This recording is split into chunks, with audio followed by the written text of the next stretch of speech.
اعوذ باللہ من الشیطان الرجیم بسم اللہ الرحمن الرحیم الحمد للہ رب العالمین والصلاة والسلام علی اشرف الانبیاء والمرسلین وخاتم النبیین سیدنا و مولانا ابی القاسم محمد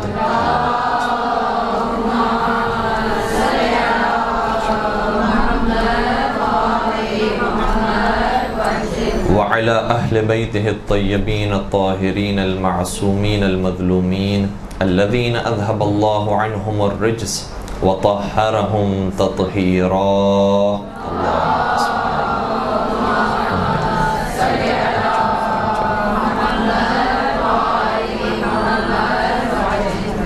ولعنة الله على أعدائهم أجمعين. اما بعد فقد قال الله تبارك وتعالى في محكم كتابه المجيد والفرقان الحكيم بسم الله الرحمن الرحيم ولا تلبسوا الحق بالباطل وتكتموا الحق وانتم تعلمون. درود پڑھ دیجئے محمد و آل محمد.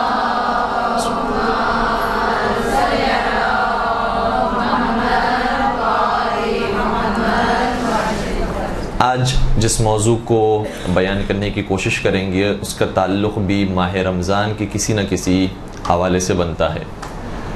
وہ یہ ہے کہ ماہ رمضان میں آپ نے بھی ٹیلی ویژن پر آنے والے دینی پروگرامز کو دیکھا ہوگا، اور ویسے بھی جو علماء اہل سنت کا بار بار بیان مختلف جگہوں پر ہوتا رہتا ہے تو ہمارے کانوں تک وہ آوازیں پہنچتے رہتی ہیں، اور اسی طریقے سے اہل سنت افراد سے جو ہمارا رابطہ رہتا ہے ان کی باتوں میں بھی یہ والی بات آ جاتی ہے.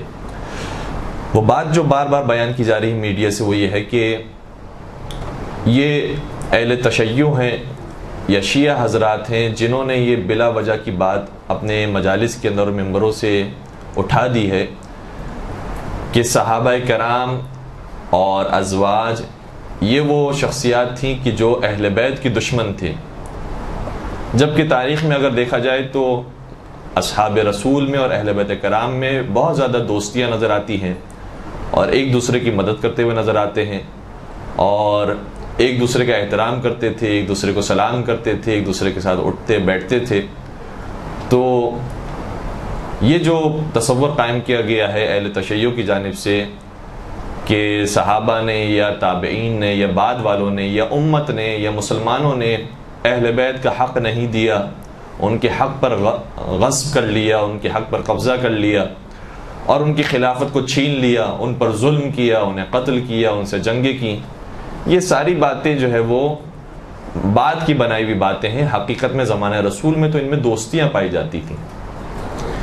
تو یہ جو کانسیپٹ لایا جا رہا ہے، اور حتیٰ کبھی کبھار ہماری بھی طرف سے جو افراد ہیں وہ بھی اس قسم کی باتیں کہہ جاتے ہیں کہ ہاں ان میں تو دوستیاں تھیں اور ایک دوسرے کے گھر آیا جایا کرتے تھے اور ایک دوسرے کو اماں جان کہا کرتے تھے اور نانی جان کہا کرتے تھے. تو اس بات کو ہائی لائٹ کرنے کے لیے کہ دیکھیں اہل بیت کرام علیہ السلام کے حق کو جو غصب کیا گیا ہے وہ ہم اہل تشیع نے 1000 سال پہلے 1000 سال بعد اس بات کو ممبروں سے اور مجالس سے بیان نہیں کیا ہے، بلکہ خود زمانہ رسول کے اندر یہ بات موجود تھی. اور اہل سنت کتابوں سے یہ ثابت ہوتا ہے کہ صحابہ کرام اور اہل بیت کے درمیان کہیں نہ کہیں اختلاف، انتشار اور جھگڑا اور جنگیں موجود تھیں. کچھ مثالیں تو بہت زیادہ واضح ہیں اور اس کے بارے میں تو یعنی کوئی انکار ہی نہیں کر سکتا کہ ایسا نہیں ہوا ہے. مثال کے طور پر سب سے بڑی مثال تو خود بنت رسول علیہ السلام کی شہادت ہے.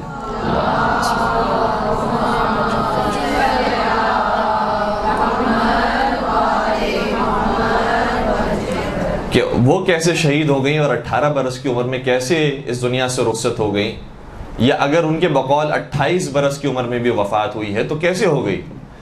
اور خود ان کی سب سے معتبر ترین کتاب صحیح بخاری کے جملے ہیں جو میں آپ کی خدمت بیان کر رہا ہوں، اور اس سے واضح ہو جاتا ہے کہ آل رسول میں اور صحابہ رسول میں دوستیاں تھیں یا دشمنیاں تھیں. 3 مقامات پر صحیح بخاری کے اندر یہ عبارت موجود ہے، اور آپ جانتے ہیں کہ صحیح بخاری کو کتنی زیادہ اہمیت حاصل ہے اہل سنت کے نظر میں. یعنی وہی سمجھتے ہیں کہ قرآن کریم کے بعد جو سب سے مستند کتاب ہے وہ صحیح بخاری ہے. ٹھیک ہے ہمارا کتاب کافی کے بارے میں یہ نظریہ ہے، لیکن ہم یہ نہیں کہتے کہ ساری کی ساری روایتیں جو کتاب کافی میں ذکر ہوئی ہیں صحیح سند ہیں، صحیح دلالہ ہیں، صحیح حدیثیں ہیں۔ ممکن ہے کہ بعض جگہوں پر ضعیف حدیثیں بھی آئی ہوں اور ہم کافی کی روایتوں کے اوپر اعتراض کیا اور کہیں کہ نہیں ان روایتوں کو ہم نہیں مانتے، لیکن صحیح بخاری کی حدیثوں کے بارے میں تقریباً ان کا یہ نظریہ ہے کہ جو کچھ صحیح بخاری کے اندر آیا ہے سب صحیح ہے، اسی لیے اس کا پوری کتاب کا نام رکھ دیا گیا صحیح بخاری، کہ یہ امام بخاری کی صحیح حدیثوں پر مشتمل کتاب ہے۔ اور اس کے بعد داستانیں موجود ہیں کہ امام بخاری نے کوئی روایت اس کتاب میں ذکر نہیں کی مگر یہ کہ اس سے پہلے 2 رکعت نماز پڑھی، پھر استخارہ کیا، پھر دیکھا کہ استخارے میں اگر یہ روایت کے بارے میں صحیح آیا ہے تو اس کو ذکر کیا ہے، اگر استخارے کے اندر باطل آیا ہے یا غلط آیا ہے تو اس کو ذکر نہیں کیا۔ اس قدر انہوں نے اس کو اہمیت دی ہے۔ اس کتاب کے اندر اس موضوع کے تحت 3 حدیثیں آئی ہیں جو صرف جناب سیدہ سلام اللہ علیہ کے حوالے سے بیان کر رہی ہیں۔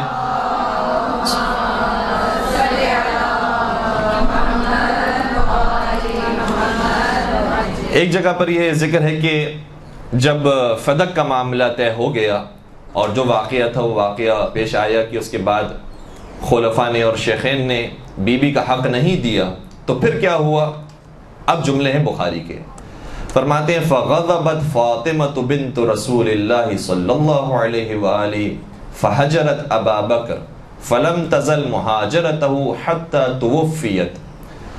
کہتے ہیں کہ پھر سیدہ کائنات غضبناک ہو گئی اور یہ ان کا نارضایتی اور ناراضگی باقی رہی خلیفہ اول سے یہاں تک کہ شہزادی کی وفات واقع ہو گئی۔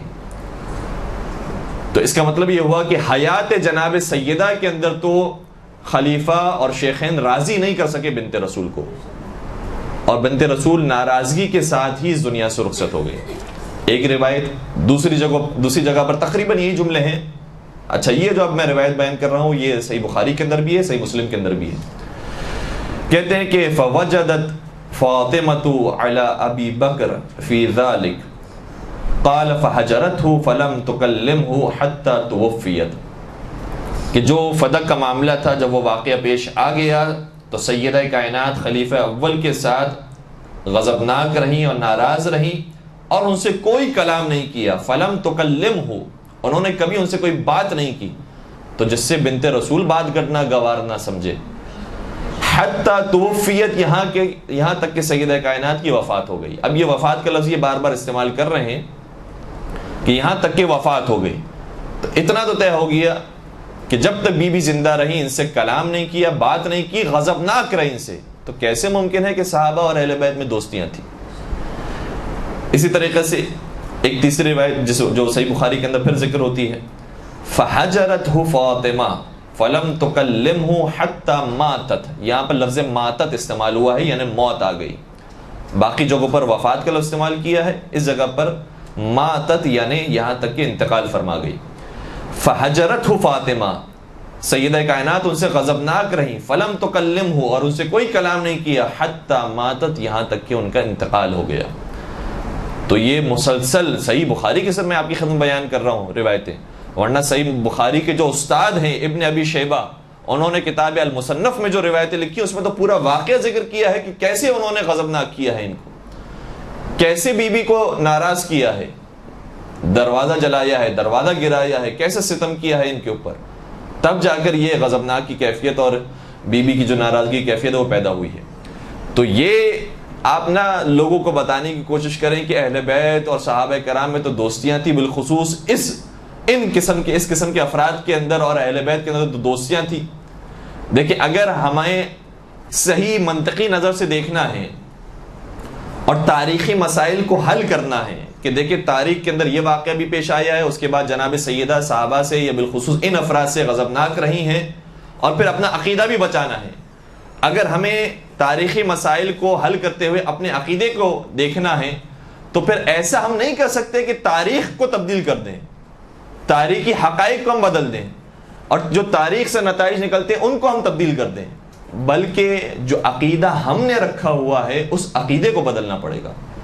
تاریخ کو ہم نہیں بدل سکتے، جو تاریخ میں واقع آ گیا ہے، جو طے شدہ چیزیں ہیں اس کو ہم بدل نہیں سکتے ہیں، جس کو بدل سکتے ہیں وہ ہمارا عقیدہ ہے، وہ ہمارا سوچنا ہے، وہ ہمارا نظریہ ہے، اس کو ہم تبدیل کر سکتے ہیں۔ یہ بالکل ایسے ہی کہ جیسے کوئی ریاضی کا سوال آتا ہے ہمارے سامنے اور ہم نے ایک فارمولا لگایا، اس فارمولا لگانے کے بعد وہ نتیجہ صحیح نہیں نکلا، تو ہم یہ نہیں کہیں گے کہ یہ سوال غلط ہے، سوال تو صحیح ہے اپنی جگہ پر، ہمیں فارمولا صحیح لگانا پڑے گا، ہمیں اپنی ایکویشن صحیح لگانی پڑے گی تاکہ آنسر صحیح آئے۔ تو جو فارمولا لگانا ہے وہ فارمولا اس جگہ پر صحیح اپلائی کرنا پڑے گا، تب ہم یہ کہہ سکتے ہیں کہ جو تاریخ کے اندر مسائل آئے ہیں وہ اس طریقے سے اب حل ہو سکتے ہیں کہ اہل بیت اور تھے، صحابہ کرام اور تھے۔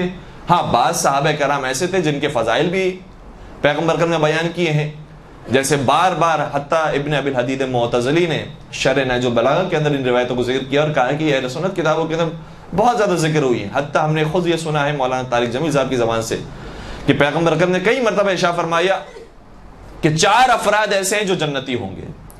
کون سے 4 افراد؟ علی مرتضیٰ، سلمان فارسی، ابو ذر غفاری اور مقداد ابن اسود۔ یہ 4 افراد وہ ہیں جو جنتی ہوں گے۔ یعنی ہم بھی 4 کو مانتے ہیں، ایسے نہیں کہ 4 کو نہیں مانتے، ہم بھی 4 کو مانتے ہیں، لیکن شرط یہ جس میں پہلا علی ہو اور آخری مقداد ہو، ان 4 کو ہم بھی مانتے ہیں۔ اور بعض روایتوں کے اندر کچھ اور نام بھی آئے ہیں، مثال کے طور پر ایک جگہ پر آیا کہ 4 افراد جنتی ہیں، بعض جگہوں پر یہ بھی روایتیں آئی ہیں کہ 4 افراد وہ ہیں کہ جن کا جنت انتظار کر رہی ہے۔ ان 4 افراد میں اب ناموں کے اندر بھی جو کچھ مختلف جگہوں پر اور نام آئے ہیں وہ ایسے ہیں کہ علی مرتضیٰ، سلمان فارسی، پھر بلال حبشی اور عمار یاسر۔ تو بلال حبشی کا بھی ہماری نظر میں وہی احترام ہے جو صحابہ کرام کا ہونا چاہیے، اسی طریقے سے عمار یاسر کا احترام ہے، سلمان فارسی کا احترام ہے، ابو ذر غفاری کا احترام ہے، جناب مقداد کا احترام ہے، جناب حذیفہ یمانی کا احترام ہے، اور بہت سارے دیگر صحابہ سب کا احترام ہے۔ لیکن وہ افراد کے جنہوں نے اہل بیت کو اذیت پہنچائی ہے، وہ افراد کے جن کے بارے میں پیغمبر تاکید کر کے گئے تھے کہ ان کا تمہیں خیال رکھنا ہے، انہیں غضبناک نہیں کرنا ہے، اور انہی کو غضبناک کیا گیا ہے، تو ظاہر سی بات ہے کہ جس نے احترام رسول نہیں رکھا، احترام میں حدیث رسول کو پامال کیا ہے، تو پھر ہم ان کا احترام کیسے کر سکتے ہیں کہ جو پامال کرنے والے ہوں سنت رسول کو اور حدیث رسول کو۔ اور اتفاق کی بات یہ ہے کہ یہ جملہ بھی صحیح بخاری کے اندر ہی ملتا ہے کہ نبی اکرم نے ارشاد فرمایا فاطمۃ بضعۃ منی فمن اغضبها اغضبنی۔ یہ پورے جملے وہ ہے کہ جو صحیح بخاری کے اندر موجود ہیں۔ کیا مطلب ہے کہ فاطمہ زہرا میرا ٹکڑا ہے، فمن اغضبها، اور جس نے سیدہ کائنات کو غضبناک کیا، اغضبنی، اس نے مجھے غضبناک کیا۔ تو جناب سیدہ کو غضبناک کرنے کا مطلب یہ ہوا کہ رسول خدا کو غضبناک کیا، اور جس نے رسول خدا کو غضبناک کر دیا ہے پھر وہ رسول کا کلمہ پڑھ کے کیا کر رہا ہے، پھر وہ رسول کا مسلمان کیسے ہو سکتا ہے؟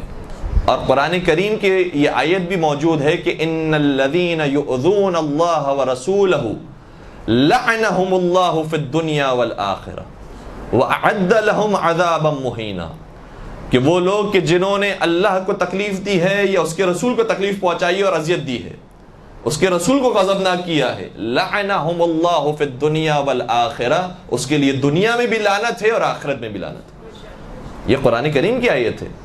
تو ہمارے جتنے عقیدے ہیں وہ قرآن کریم کے اور تاریخ کے حقائق سے بالکل قریب ہیں، اور ہم کوشش کرتے ہیں کہ قرآن کریم میں جو باتیں ذکر ہوئی ہیں اور تاریخ میں جو باتیں موجود ہیں ان سب کو حل کرتے ہوئے اپنے عقیدے کو پیش کریں۔ اور ہمارے یہاں کوئی ایسا مسئلہ موجود نہیں ہے کہ جس کو ہم نے حل نہ کیا ہو، کوئی اعتقادی مسئلہ ایسا نہیں ہے کہ جو ہمارے ذہن میں اب تک موجود ہو اور ہم کہیں کہ نہیں شاید ہو سکتا ہے کہ وہ درست ہوں، شاید ہو سکتا ہے کہ ہم درست ہوں، ایسا کوئی مسئلہ نہیں ہے۔ سارے مسائل کو حل کرنے کے بعد پھر ہمارا یہ عقیدہ ہے کہ جو اہل بیت کرام علیہ السلام نے ہمیں دیا ہے، نبی اکرم نے ہمیں دیا ہے، کہ اگر لوگ ہماری آل کو یا اہل بیت کو یا بنت رسول کو غضبناک کرنے والے ہیں تو وہ ہمیں غضبناک کرنے والے ہیں، اور جو ظاہر سی بات ہے رسول اکرم کو غضبناک کرنے والا ہو وہ جنت میں تو نہیں جائے گا۔ تو یہ ہمارا جو نظریہ بنا ہے وہ احادیث رسول، قرآن کریم کی آیت اور تاریخ کو دیکھتے ہوئے بنا۔ ایک درود پڑھ دیجئے محمد و آل محمد۔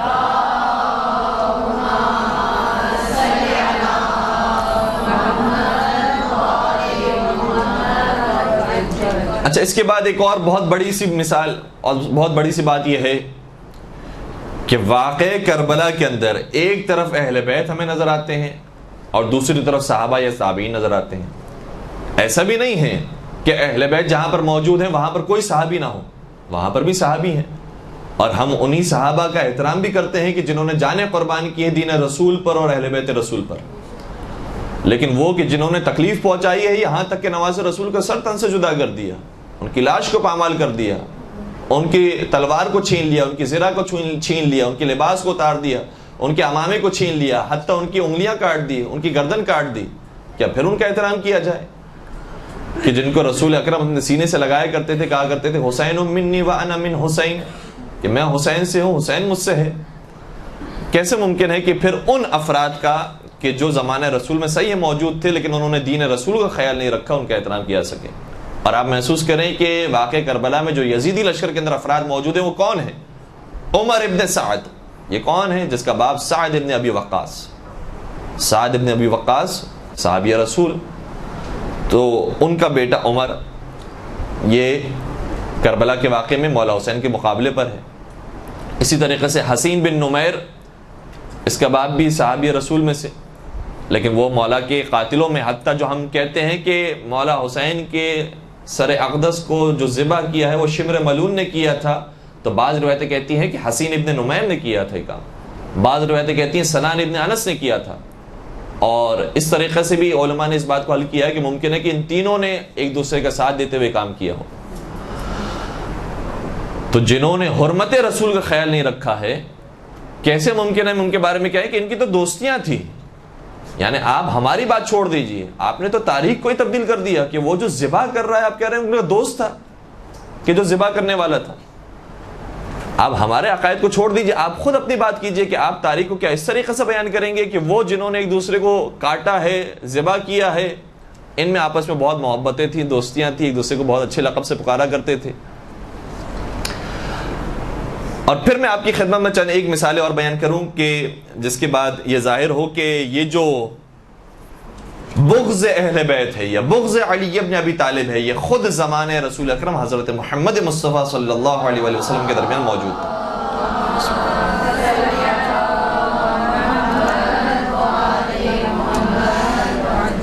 ایک آیت نازل ہوتی ہے جو دو مقامات پر قرآن کریم میں موجود ہے، سورہ یاسین کے اندر بھی ہے، سورہ بقرہ کے اندر بھی ہے۔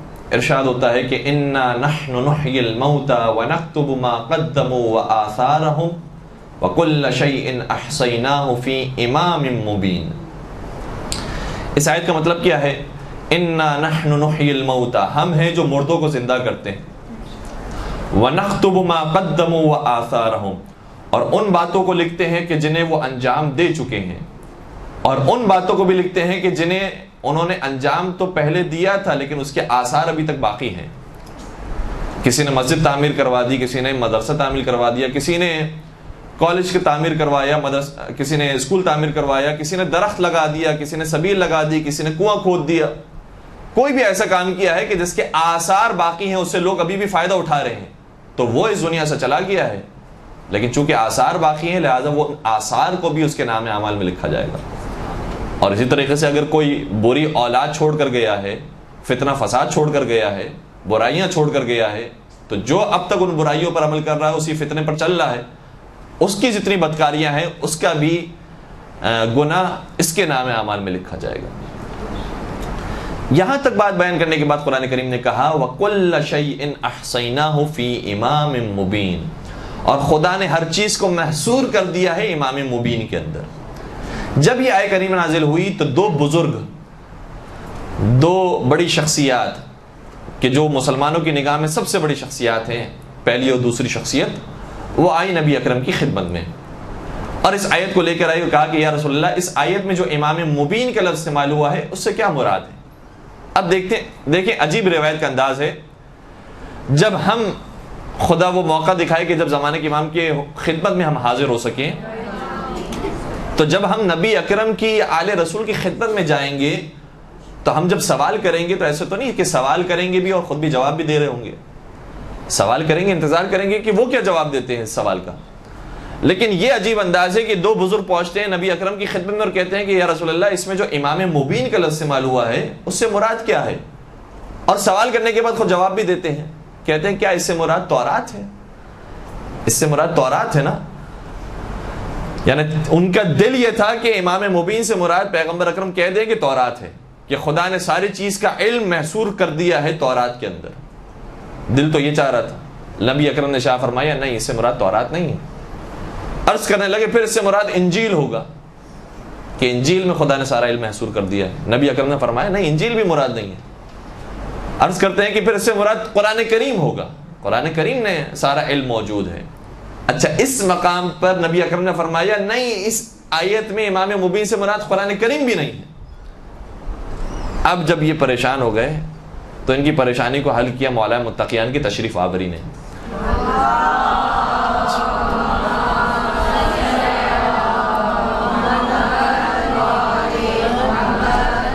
اور مسجد میں یہ سوال و جواب کر رہے تھے. مسجد کے اندر مولا متقیان نے قدم رکھا اور جیسے نگاہ مصطفیٰ چہرے علی مرتضیٰ پر پڑی، فرمانے لگے ہوا ھذا انہ الامام الذی احصى اللہ تبارک و تعالی فیہ علم کل شیء. یہی تو وہ امام ہے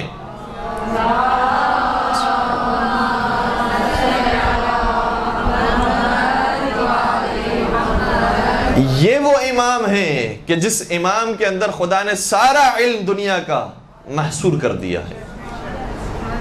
اب جو تمہیں چاہیے وہ علی مرتضیٰ سے پوچھو. تمہیں علم دین چاہیے تو علی مرتضیٰ سے لو، علم دنیا چاہیے تو بھی علی مرتضیٰ سے لو، کیونکہ کائنات کا سارا علم محصور کیا ہے. تو دنیا کے اندر اور کائنات کے اندر صرف دین نہیں ہے، دنیاوی مسائل بھی ہیں. اگر تمہیں دنیاوی مسائل کا حل چاہیے تو علی مرتضیٰ کے پاس آؤ، دینی مسائل کا حل چاہیے تو علی مرتضیٰ کے پاس آؤ. علم تفسیر جاننا چاہتے ہو علی مرتضیٰ کے پاس آؤ، علم فقہ جاننا چاہتے ہو علی مرتضیٰ کے پاس آؤ، علم حدیث جاننا چاہتے ہو علی کے پاس آؤ، علم فلسفہ جاننا چاہتے ہو علی کے پاس آؤ، علم عرفان جاننا چاہتے ہو علی کے پاس آؤ، علم طب جاننا چاہتے ہو علی کے پاس آؤ، علم ریاضی جاننا چاہتے ہو علی کے پاس آؤ، علم نجوم جاننا چاہتے ہو علی کے پاس آؤ، علم حیض جاننا چاہتے ہو علی کے پاس آؤ. دنیا اور آخرت کے اور زمین و آسمان کے اور مشرق و مغرب کے کوئی بھی علم ایسا ہے جو تم جاننا چاہتے ہو تو علی کے دروازے پر آؤ. بلکہ اس سے بڑھ کر اگر تم اپنی نمازوں کے اندر آداب سیکھنا چاہتے ہو تو آداب نماز سکھائیں گے علی، آداب زکوٰۃ سکھائیں گے علی، آداب جہاد سکھائیں گے علی، آداب انفاق سکھائیں گے علی، آداب شجاعت بتائیں گے علی، آداب سخاوت بتائیں گے علی، آداب سیاست سکھائیں گے علی، آداب خلافت سکھائیں گے علی. دنیا جہاں کے کوئی بھی مسئلے کو لے کر آنا چاہو تو علی کے دروازے پر آؤ، علی ہر مسئلے کا حل جانتے ہیں.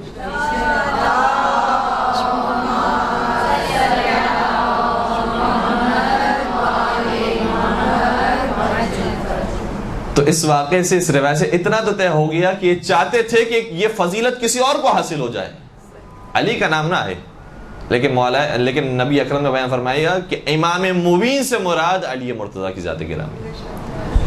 اسی طرح کا ایک اور واقعہ، اب کتنے ہی واقعے ہیں، میں چند ایک نمونے آپ کی خدمت بیان کر رہا ہوں تاکہ یہ ذہن سے ہماری بات کم از کم نکل جائے، جو ہم اب تک ممبروں سے مجالس سے سنتے آئے ہیں کہ غصب کیا ہے انہوں نے حق، ظلم ڈھایا ہے انہوں نے اہل بیت کے حق میں. یہ حقیقت ہے، کوئی اس کے اندر فلسفہ افسانہ نہیں ہے.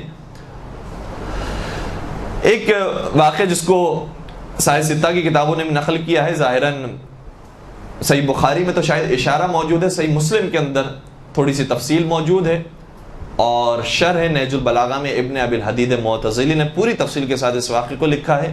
اور انہوں نے کہا ہے کہ یہ واقعہ اہل سنت کتاب مناقب میں علامہ خوارزمی نے بھی لکھا ہے. یہ سارے اہل سنت حوالے ہیں، بہت مشہور واقعہ ہے. واقعہ کیا ہے؟ ایک دن نبی اکرم کی خدمت میں کوئی بہترین سا کھانا پیش کیا گیا، اور اس کھانے کے بارے میں بھی مختلف الفاظ ہیں.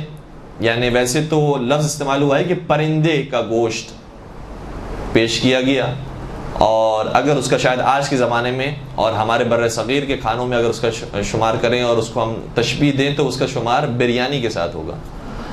تو وہ پیغمبر اکرم کی خدمت میں بہترین کھانا پیش کیا گیا. جیسے یہ کھانا آیا نبی اکرم نے دعا فرمائی. یہ دعا ذکر ہے.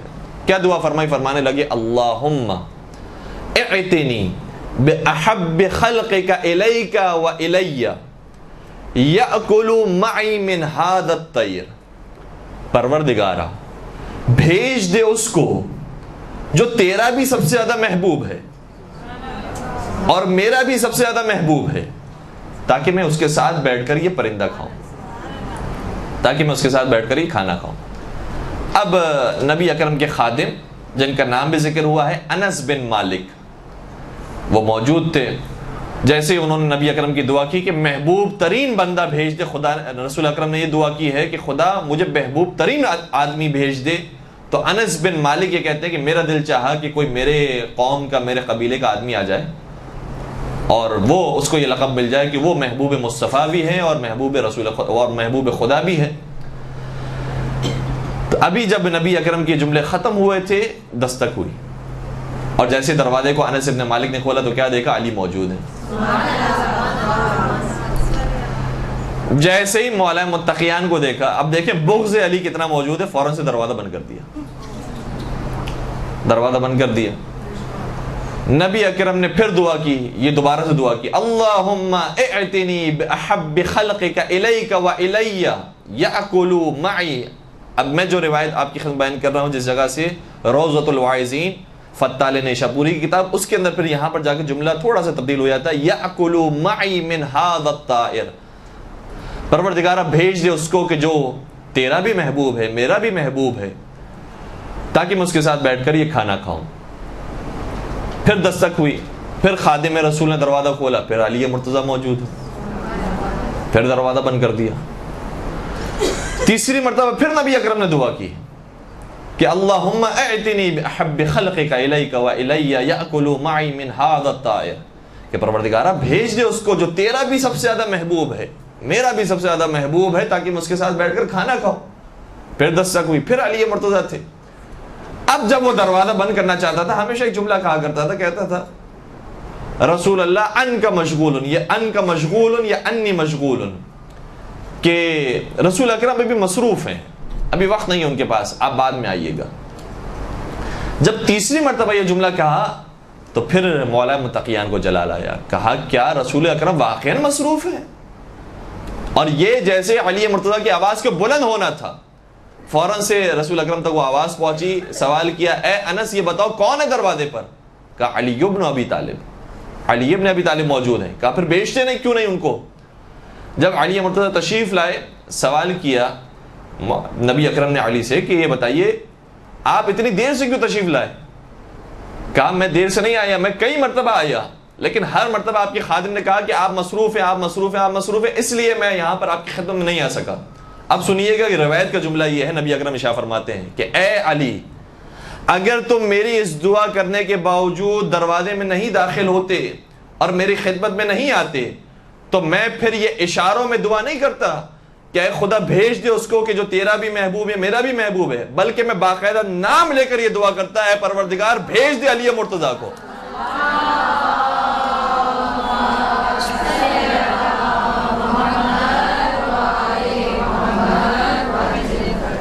اور پھر جب مولا متقیان نے فرمایا کہ میں تو بار بار آیا لیکن آپ کے خادم نے کہا کہ آپ مصروف ہیں، تو پھر نبی اکرم نے خادم کو بلایا، کہا اے انس تم نے کیوں دروازہ نہیں کھولا اور کیوں اجازت نہیں دی علی مرتضیٰ کو؟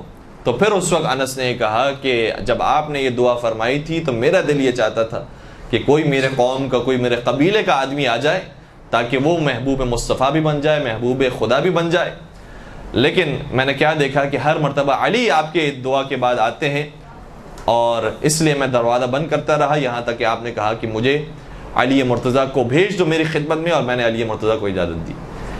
اس واقعے سے بھی کیا ظاہر ہوتا ہے کہ کیسا رشتہ تھا علی مرتضیٰ میں اور باقی افراد میں اور باقی اصحاب میں۔ اگر محبت تھی، دوستیاں تھیں تو پہلے ہی دروازہ کھول کے سب سے پہلے مولا کائنات کو آنے دینا چاہیے تھا۔ تو یہ دوسرا واقعہ ایسا ہے، دوسری مثال ایسی ہے کہ جس سے ظاہر ہوتا ہے کہ دوستیاں ایسی نہیں تھی کہ جس کو آپ نے بیان کیا کہ یہ دونوں شیر و شکر ہو کر رہا کرتے تھے اور ایک دوسرے کا خیال رکھا کرتے تھے، ایک دوسرے سے اس کے سامنے اٹھا بیٹھا کرتے تھے اور پیار محبت تھی۔ اس زمانے میں ہی چاہتے تھے کہ جو فضائل امیر المومنین ہیں وہ فضائل ہمیں مل جائیں، اور قرآن کریم کی آیت بھی ہے جو انہی جیسے افراد کے بارے میں آئی ہے، ام یحسدون الناس علی ما آتاہم اللہ من فضلہ، کیا لوگ اس بارے میں حسد کرتے ہیں کہ جن چیزوں کو اور جن نعمتوں کو، جن فضائل کو اللہ نے بعض لوگوں کو عطا کیا ہے، ام یحسدون الناس، کیا لوگ حسد کرتے ہیں ان چیزوں کے اوپر کہ جنہیں اللہ نے عطا کی ہے اپنے فضل سے؟ تو کچھ کوالٹیز ایسی ہوتی ہیں کہ جنہیں پروردگار عطا کرتا ہے، اور یہ صلاحیت چونکہ ان کے اندر موجود تھی، لہذا پروردگار نے مزید ان کو عہدے عطا کیے، مزید منصب عطا کیے۔ البتہ یہ آیت ہمارے آپ کے لیے بھی ہے کہ اگر ہمارے رشتہ داروں کے اندر بھی ہے اور ہمارے بھائیوں بہنوں کے اندر یا ہمارے دوسرے سسرالی رشتہ دار ہوں، اپنے نسبی رشتہ دار ہوں، ان کے درمیان کسی کو مال زیادہ عطا کیا ہے، کسی کو علم زیادہ عطا کیا ہے، کسی کو شہرت دی ہے، کسی کو کوئی منصب دیا ہے، تو حسد نہ کریں۔ پروردگار نے بعض لوگوں کے اوپر خاص فضل کیا ہے، اور عام طور پر ہم جیسے جو بندے خدا ہیں، پروردگار نے ہم میں سے بعض کو کچھ دیا ہے تو کچھ نہیں دیا ہے، اسی طریقے سے بعض کو کچھ دیا ہے تو کچھ نہیں دیا ہے۔ اس لیے ایک دوسرے سے حسد کرنے سے ہم بھی پرہیز کریں، اور اس زمانے کے لیے بھی جب یہ آیت نازل ہوئی کہ جن کو پروردگار نے اپنا خاص فضل و کرم کیا ہے وہ حسد نہ کریں ان لوگوں سے کہ جن پر پروردگار نے اپنی نعمتیں نازل کی ہیں۔ اور پھر اس کے بعد قرآن کریم کی ایک اور آیت بھی ہے کہ جس میں ارشاد ہوتا ہے کہ یا ایھا الذین آمنوا کونوا قوامین للہ شہداء بالقسط ولا یجرمنکم شنآن قوم علی الا تعدلوا اعدلوا هو اقرب للتقوی۔ قرآن کریم یہ کہتا ہے کہ اے صاحبان ایمان، پروردگار کی خاطر گواہی دینے کے لیے کھڑے ہو جاؤ۔ وَلَا يَجْرِمَنَّكُمْ شَنْآنُ قَوْمٍ عَلَىٰ أَلَّا تَعْدِلُوا، اور خبردار ایسا نہ ہو کہ دیکھیں گواہی جب دی جاتی ہے کسی قوم کے بارے میں تو اگر کوئی اچھی گواہی کی بات ہو اور اپنا آدمی ہو تب تو انسان بڑھ چڑھ کر گواہی دیتا ہے، لیکن کوئی دوسرا ہو اور غیر ہو تو اس وقت خاموشی اختیار کرتا ہے۔ یہ آپ تھوڑا سا اس آیت کو محسوس کیجئے گا اہل بیت کے تناظر میں، کہ اہل بیت کے فضائل کو اگر تم دیکھ رہے ہو تو فضائل کو بیان کرو، گواہی دو۔ وَلَا يَجْرِمَنَّكُمْ شَنَآنُ قَوْمٍ عَلَىٰ أَلَّا تَعْدِلُوا، اور خبردار کسی قوم کی دشمنی تمہیں عدل کے راستے سے نہ ہٹا دے۔ اعدلوا، عدل کے راستے پر رہو، هُوَ أَقْرَبُ لِلتَّقْوَىٰ، یہ تقویٰ سے قریب ہے۔ تو انسان انصاف سے کام لے، جہاں پر فضائل موجود ہیں اس کو فضائل کو بیان کرے۔ اور یہ بھی آپ نے حالیہ جو کلپس آئی ہیں اس کے اندر سنا ہوگا کہ بعض اہل سنت علماء کی زبان سے خود اعترافی جملہ نکلا ہے کہ ہم نے اہل بیت کے حق میں ناانصافی کی ہے، جو فضائل کا ان کا حق بنتا تھا وہ ہم نے ممبروں سے بیان نہیں کیا ہے۔ تو خود وہ تسلیم کر رہے ہیں، مان رہے ہیں کہ اہل بیت کا جو حق تھا اور منصب تھا اس کو ہم نے بیان نہیں کیا ہے، ہم نے عدل سے کام نہیں لیا ہے۔ اور قرآن یہ کہہ رہا ہے کہ خبردار کسی قوم کی دشمنی تمہیں عدل کے راستے سے نہ ہٹا دے، لہٰذا عدل سے کام لو۔ اور پھر قرآن کریم نے ویسے تو بے شمار بہت ساری آیتیں جس میں یہ پیغام دیا ہے۔ ایک اور واضح سی آیت جس کو میں نے سرنامہ کلام میں بھی آپ کی خدمت بیان کیا، اس کا بھی ترجمہ آپ کی خدمت بیان کر دیتا ہوں کہ وَلَا تَلْبِسُوا الْحَقَّ بِالْبَاطِلِ وَتَكْتُمُوا الْحَقَّ وَأَنْتُمْ تَعْلَمُونَ، حق کو باطل کے ساتھ نہ ملاؤ، ایسے مخلوط نہ کر دو کہ پتہ نہ چلے کہ حق کہاں پر ہے باطل کہاں پر ہے۔ یہ نہ کہو کہ یہ دونوں ایک ہی تھے۔ وَتَكْتُمُوا الْحَقَّ، اور حق کو نہ چھپاؤ، پوشیدہ نہ کرو، وَأَنْتُمْ تَعْلَمُونَ، جبکہ تم جانتے ہو کہ حق کہاں پر ہے۔ کتنی واضح سی آیت ہے کہ جس سے ابھی ہمارے حالیہ واقعات کے لیے یہ آیت نازل ہوئی ہو کہ حق اور باطل کو نہ ملاؤ، اور ایسے ملا کر پیش نہ کرو عوام الناس کے سامنے کہ لوگوں کو پتہ نہ چلے کہ حق کون تھے اور باطل کون تھے۔ واضح کرو تاکہ لوگوں کو بھی معلوم ہو، اور جبکہ تم بھی جانتے ہو کہ حق کہاں پر ہے اور باطل کہاں پر۔ ایک اور درود پڑھ دیجئے، محمد و آل محمد۔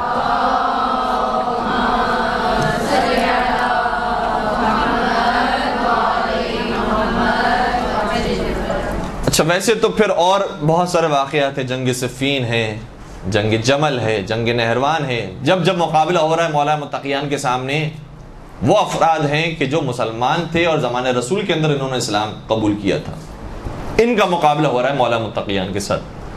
اور پھر اہل سنت نظریہ بھی یہ ہے جو اب بڑے بڑے یہاں کے جو علماء کرام ہیں انہوں نے بھی بیان کیا اپنی زبان سے کہ ہمارا بھی عقیدہ ہے کہ ان ساری جنگوں میں جو علی کے مقابلے پر آیا ہے وہ باطل تھا اور علی مرتضی حق پر تھے۔ لیکن پھر ان کا بعد کا جملہ یہ ہوتا ہے کہ لیکن ہاں انہوں نے توبہ کر لی، انہوں نے معافی مانگ لی، ان کی دوستیاں ہو گئی، انہوں نے افسوس کا اظہار کیا۔ اچھا، ایک واقعہ بھی اتفاق سے ہمارے ذہن میں آیا۔ شیخ مفید جب جوان تھے تو ایک بہت بڑے اہل سنت عالم دین کی خدمت میں آئے، اور وہ اہل سنت عالم دین مغرور متکبر بھی تھے، اپنے علم کا انہیں غرور تھا، اور شیخ بھی تھے, بوڑھے تھے. شیخ مفید جب تشریف لائے تو اس عالم نے کہا کہ بچہ کون آ گیا ہمارے سامنے, کیا ان کے کوئی سوالات ہیں, ان کے سوالات کے آپ جوابات دیجئے.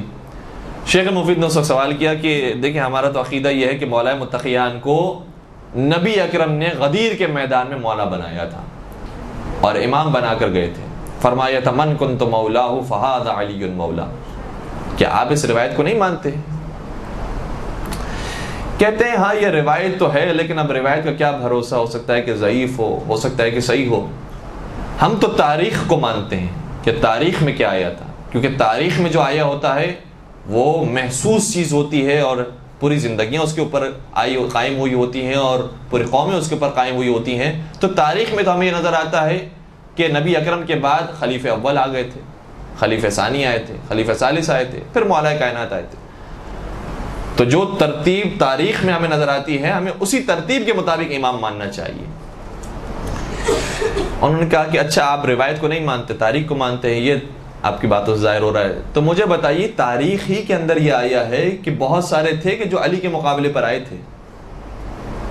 یہ تاریخ ہے کہ کئی سارے تھے کہ جنہوں نے جنگیں کی ہیں علی سے. جنگ صفین تاریخ کا حصہ ہے, جنگ جمل تاریخ کا حصہ ہے, جنگ نہروان تاریخ کا حصہ ہے. مجھے بتائیے آپ اس موقع پر کس کو صحیح مانتے, کس کو غلط؟ کہا کہ جو علی کے مقابلے پر آیا غلط تھا, وہ خلیفہ وقت تھے, جو آیا وہ غلط تھا. لیکن انہوں نے بعد میں توبہ کر لی تھی. فوراً سے شیخ مفید نے کہا دیکھیں جو توبہ کی تھی وہ روایت ہے, وہ روایت ہے. اس روایت کے بارے میں نہیں معلوم کہ وہ صحیح ہے یا صحیح نہیں ہے, لیکن تاریخ یہ کہتی تھی انہوں نے جنگیں کی ہیں.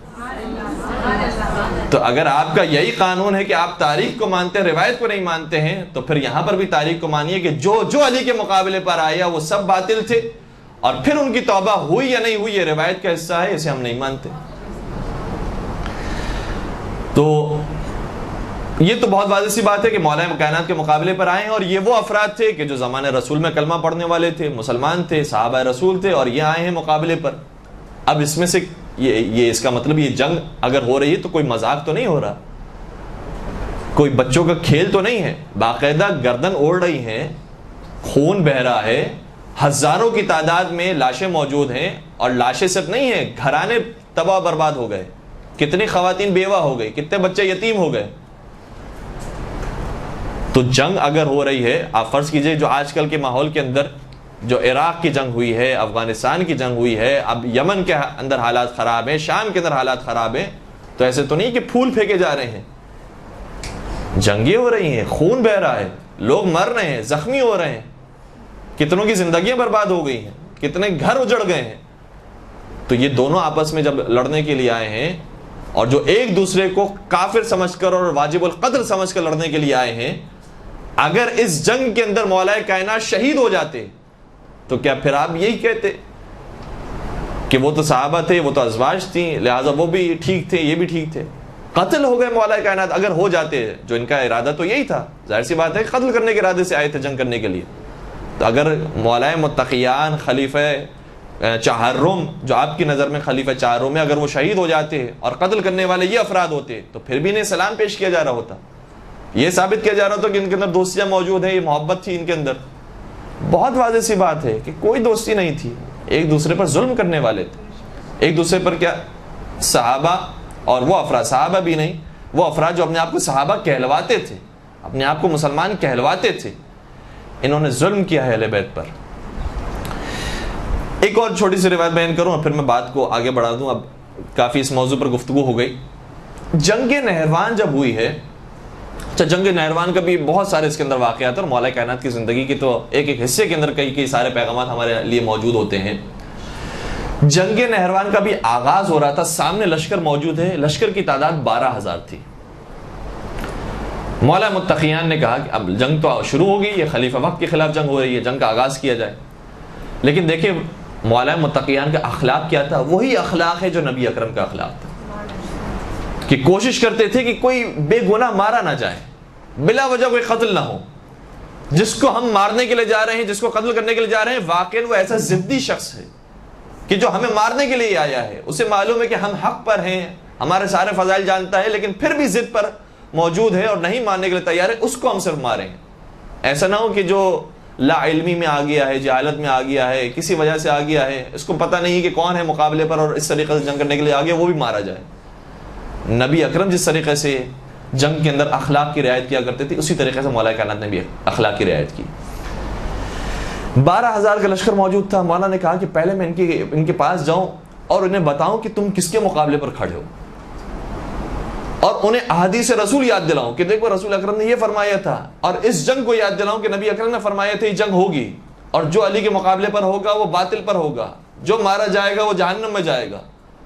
مولا کائنات نے ان کی خدمت میں آ کر خطبہ بیان کیا, اور جو پورا خطبہ بیان کیا ہے اور اپنے فضائل کو بیان کیا ہے, نبی اکرم کی احادیث کو بیان کیا ہے, اس کا نتیجہ یہ نکلا کہ 12,000 میں سے 4,000 نے کہا کہ ہم علی سے جنگ نہیں لڑ سکتے, اور انہوں نے خوارج کے لشکر کو چھوڑ دیا. مولا متقیان نے جب یہ حالت دیکھی, پھر دوبارہ سے کھڑے ہوئے, پھر خطبہ بیان کیا, پھر اپنے فضائل کو بیان کیا, اور ان باتوں کو بیان کیا کہ مزید وقت مل گیا کہ اب ہو سکتا ہے کہ اب بھی کسی پر اثر ہو اور وہ پھر ہم سے جنگ سے دور ہو جائے اور اس طریقے سے راہ ہدایت پر آ جائے. جب پھر دوبارہ سے خطبہ بیان کیا, روایت کہتی ہے پھر تقریباً 4,000 لوگ وہ تھے کہ جو الگ ہو گئے, کہ ہم علی سے نہیں لڑ سکتے. تیسری مرتبہ پھر خطبہ بیان کیا کہ اب ہو سکتا ہے کہ مزید اور افراد ایسے ہوں کہ جو جہنم سے نکل آئے, جنت کے راستے کی طرف آ جائیں, کم از کم ہم سے جنگ نہ کریں, نہ اس طرف جائیں نہ اس طرف آئیں. پھر خطبہ بیان کیا, پھر اپنے فضائل کو بیان کیا, لیکن اب کوئی ایسا نہیں تھا کہ جو اس لشکر سے نکلا.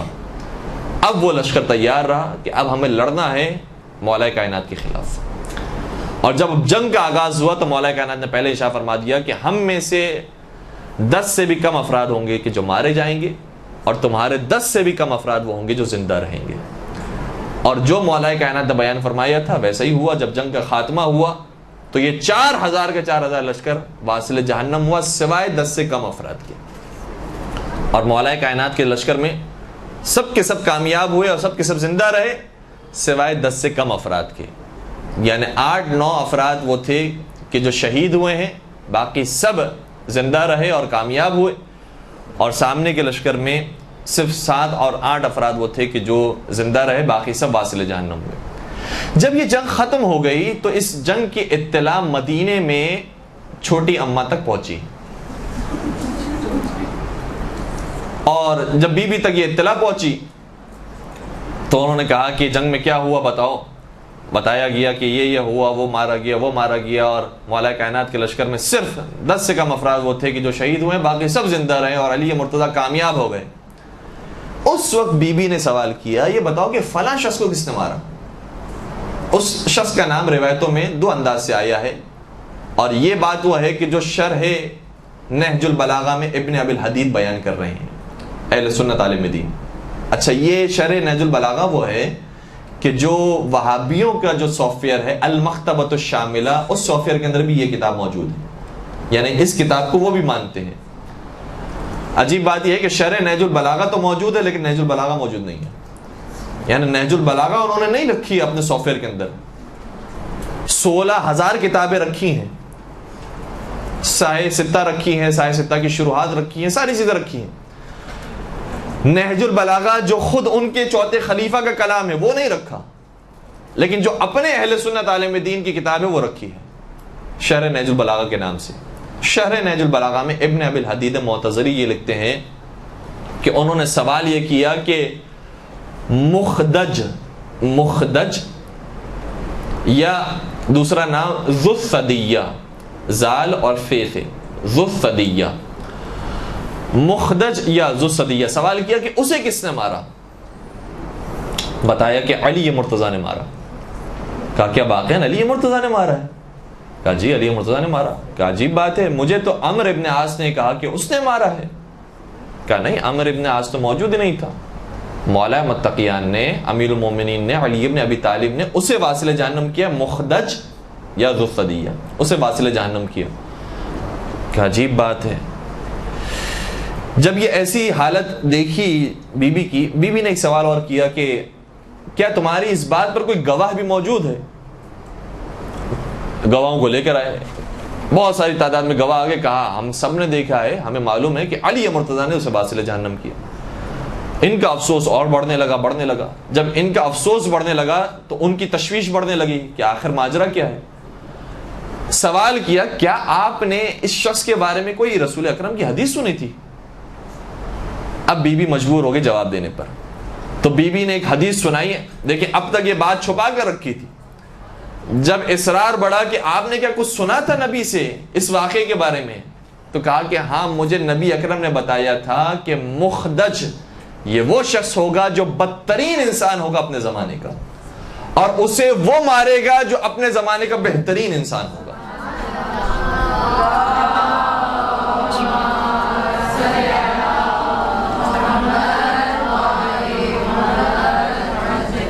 اور اسے وہ مارے گا جو حق پر ہوگا, اسے وہ مارے گا جو محبوب خدا اور محبوب رسول خدا ہوگا. تو کتنے فضائل تھے کہ جن کو چھپایا گیا ہے, اور چھپانے والے کون تھے, اور پھر اس کے باوجود یہ کہا جاتا ہے کہ ان میں دوستیاں موجود تھی. تو اب اتنی اگر سادہ سی بات بھی عوام الناس نہ سمجھ سکے تو پھر اب تو یہی کہا جائے گا کہ یا تو جان بوجھ کر نادانی کو اختیار کیا گیا ہے, یا واقعاً اتنے نادان ہیں کہ جو مجنون ہو جاتا ہے آدمی اور دیوانہ ہو جاتا ہے کہ جو حق سننے کے لیے تیار نہیں ہوتا, تو پھر اس کا کوئی علاج ممکن نہیں ہے. ایک درود پڑھ دیجئے محمد و آل محمد.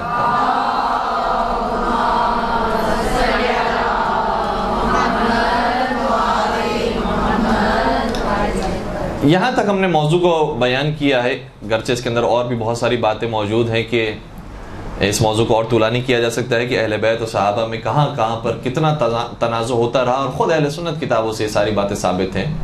برحمتك يا أرحم الراحمين وصلى الله على محمد وآله الطاهرين.